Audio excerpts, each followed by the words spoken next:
Hi everyone, hope you're all doing well. Welcome back to our channel. In this video, I'm going to talk about advanced logging for Windows using data collection rule and Azure Monitor Agent. Now, if you're watching this series from the beginning, in the last video, we have discussed about the process of creation of data collection rule. That includes default logs like system, application, and security. And we have also seen end-to-end process of installation and configuration of Azure Monitor Agent.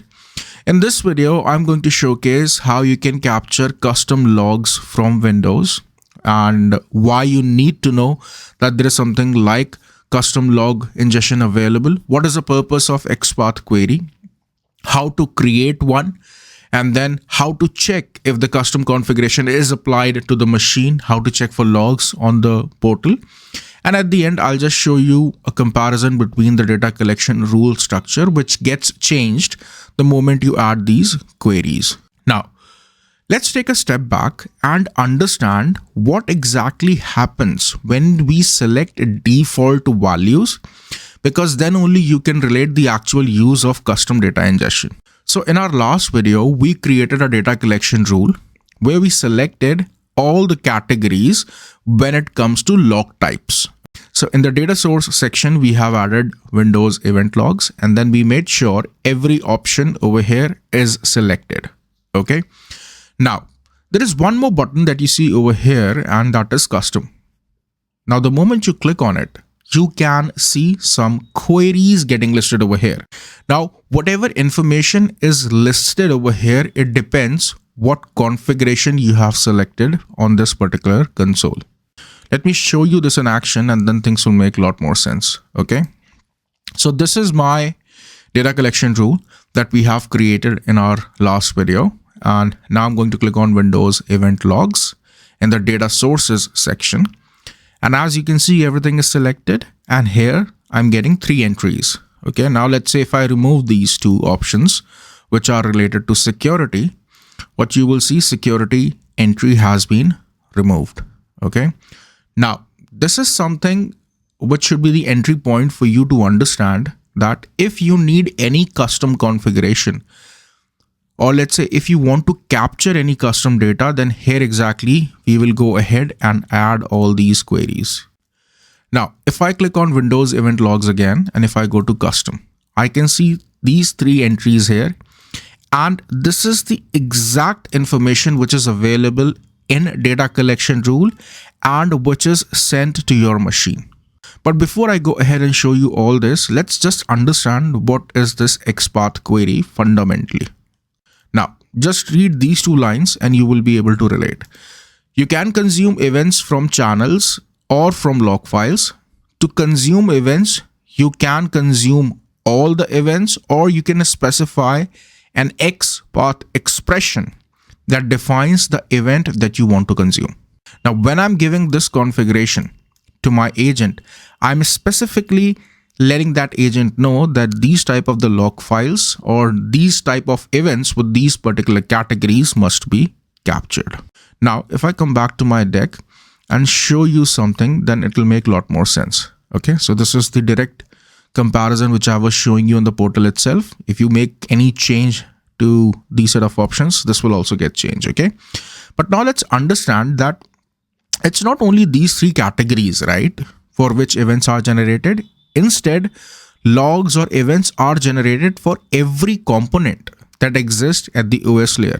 So if you open event viewer on any of the machine, the snip that I'm showing you right now is Windows Server 2022. This is the list of the events which get created.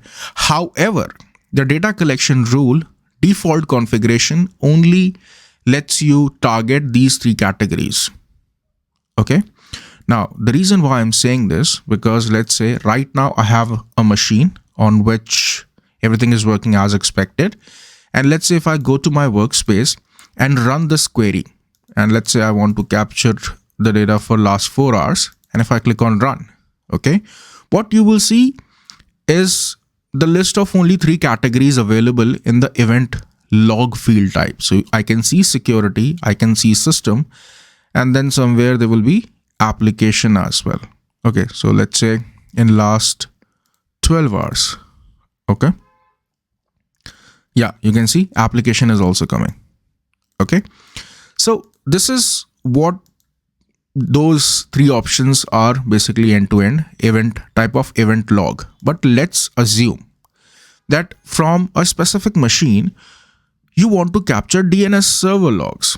Or let's say you want to ingest log for a very specific component when it comes to OS itself. Let's say I want to know Windows Hello for Business logs. I'm just giving you an example, okay?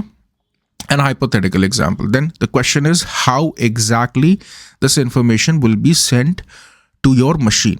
Now, what we have to understand that we have to incorporate this xpath query in the data collection rule itself. What you see right now is the DCR data collection rule JSON view on Azure portal, which defines this particular configuration. Okay. Let me show you this quickly as well. So as of now, this is my data collection rule, which we created in our last video.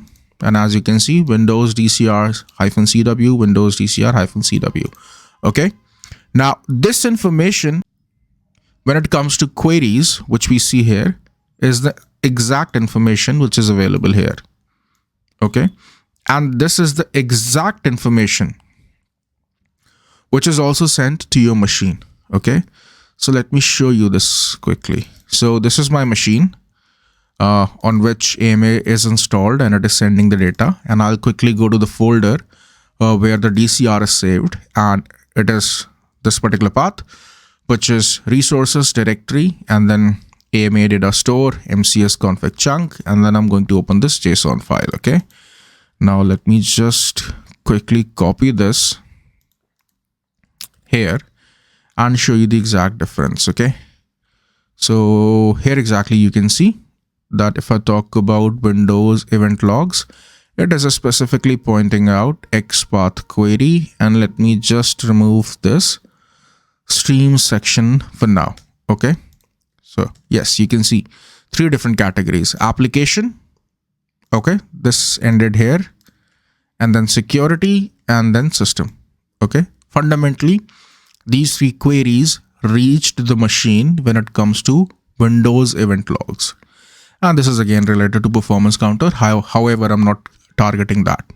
Now, the next thing is what we should know is how do we go ahead and create xpath queries. Means how exactly we should create a specific query to get a specific log type ingested.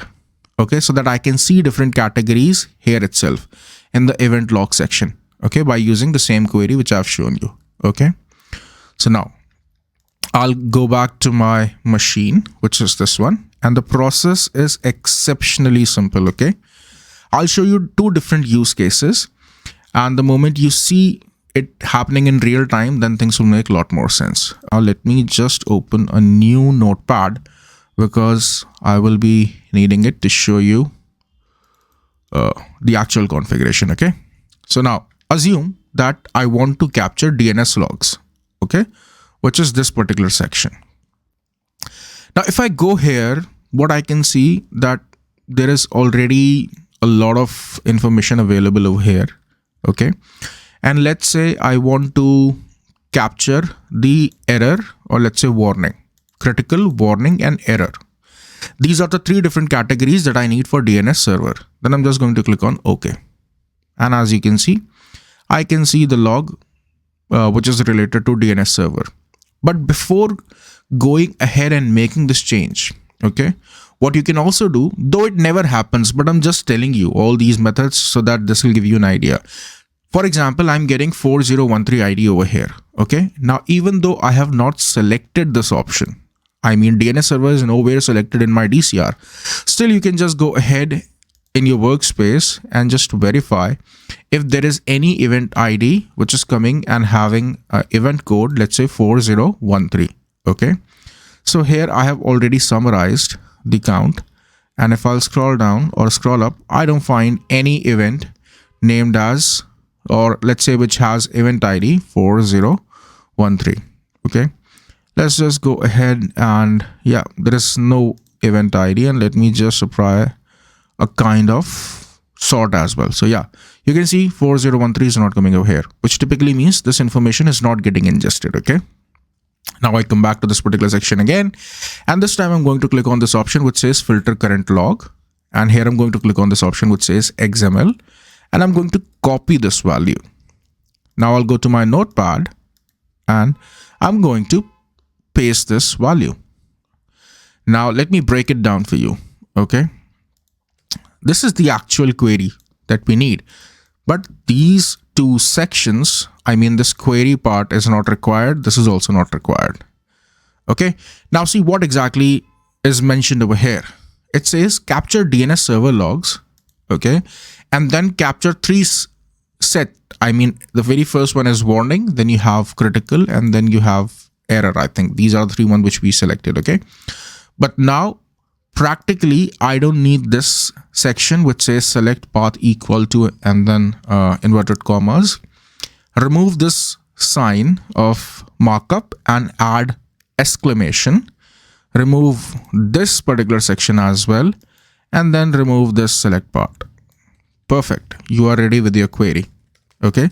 So this is your query. Let me show you one more example. So now let's say I go to this particular folder, which is Microsoft, and here I'm going inside Windows. Let it open. It will take a while. Now let's say I want to capture hello for business logs. I'm just giving you some random examples. You can actually choose any of these information. Okay. So for that, I'll just scroll down and I'll search for hello for business. Okay. And let's say if I go to this particular section, again, I'm getting all these different messages. So now what I'll do is I'll again apply critical, error, and warning, and I'll click on OK. Perfect. I'll again click on filter log. I'll click on XML. I'll copy this end to end, and I'll come back to my notepad. And again, I'm going to follow the same process. I'll remove this section, remove select path equal to and inverted commas, and then remove this and add an exclamation. That's all. We are ready with two different queries that we can add.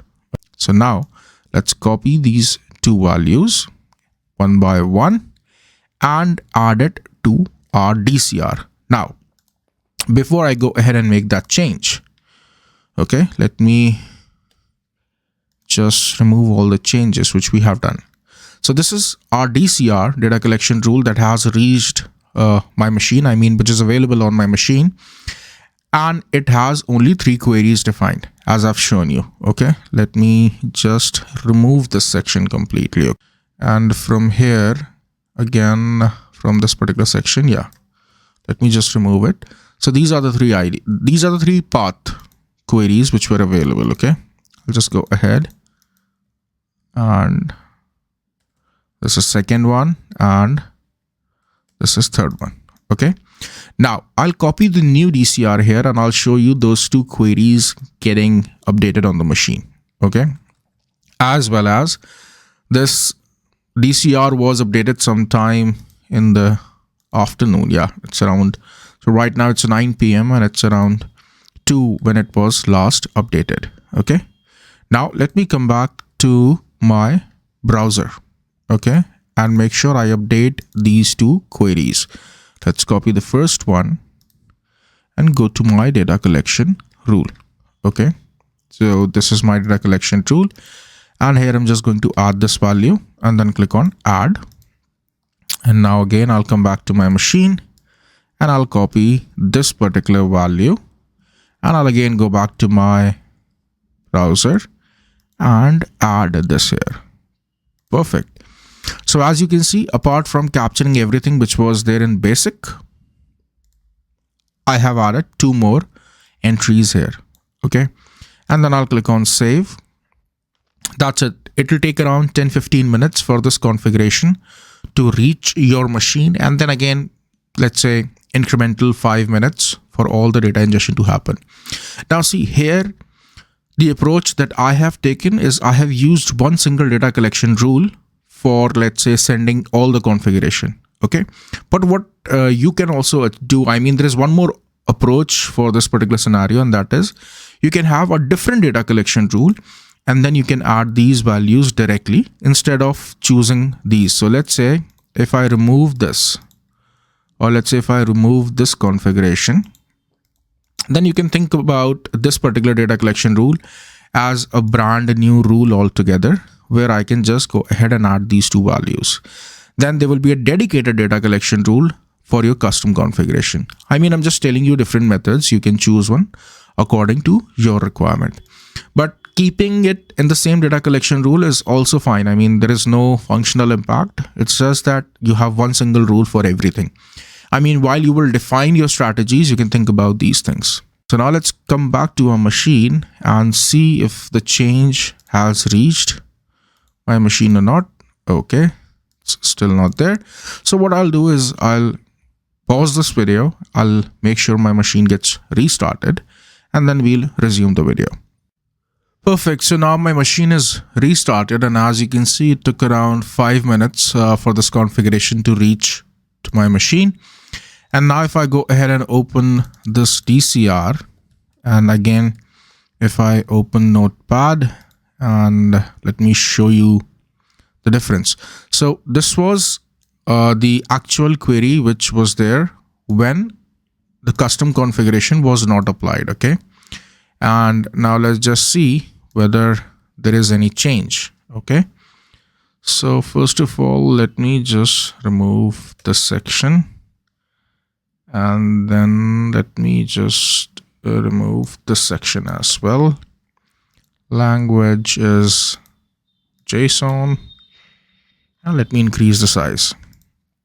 Okay, so you can see these are the two, basically the queries that we have added, and they have reached my machine. So now what this will result in, that the AMA agent will start capturing the information and send it to my workspace. Okay, so now let's go ahead and see whether there is any data ingestion happening for these two categories or not. Okay, so let's scroll down and see if we are getting these two names. Perfect. You can see I'm getting now DNS server, which was not the case before, and it will come for the other category as well. Perfect. It's there. Windows Hello for Business. So this was all about knowing how you should approach the custom requirement, if at all you get any. Okay, so let's talk about a quick summary of what all we have discussed in this video. We have discussed about xpath queries, how we should define them, how to approach a specific scenario altogether, and how to make sure the exact configuration reaches the machine, how to update the DCR. In the next video, I'm going to get started with installation and configuration of AMA, as well as data collection rule for Linux. So if you think that this channel is helping you to learn anything new, please feel free to subscribe and share this video with your technical community. Thank you so much. Thanks for your time.